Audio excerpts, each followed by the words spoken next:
আজকের ক্লাসে আমরা কমিউনিকেশন কিংবা বলতে পারো মোবাইল কিংবা ফোনে কথা বলার সময় যেই বাংলায় কথাগুলো বলে থাকি সেই রকমই কিছু ইংলিশ ট্রান্সলেশন শিখব।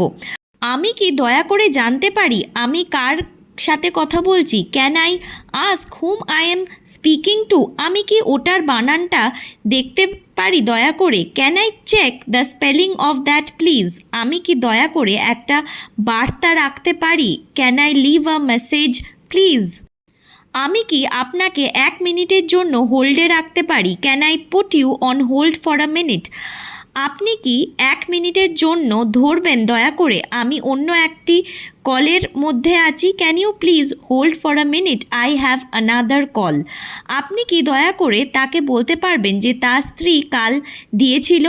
Can you tell him his wife called him yesterday please? আমি কি জানতে পারি আপনি কোন কোম্পানিতে আছেন? Can I know in which company you are in? আপনি কি দয়া করে একটু ধরবেন? Could you hold on a moment please? আপনি কি একটু জোরে কথা বলবেন? Could you speak a little louder please? এই ক্লাসটার পার্ট 2টাও আমি শীঘ্রই আপলোড করে দেবো। পার্ট 2 এর ক্লাসটাও তোমরা অবশ্যই চেক করো, তাহলে আরও কতগুলো সেন্টেন্স ট্রান্সলেশন শিখতে পারবে। এই ক্লাসটা কেমন লাগলো অবশ্যই জানিও। ভালো লেগে থাকলে ফ্রেন্ডসদের সাথেও শেয়ার করো আর চ্যানেলটা সাবস্ক্রাইব করো।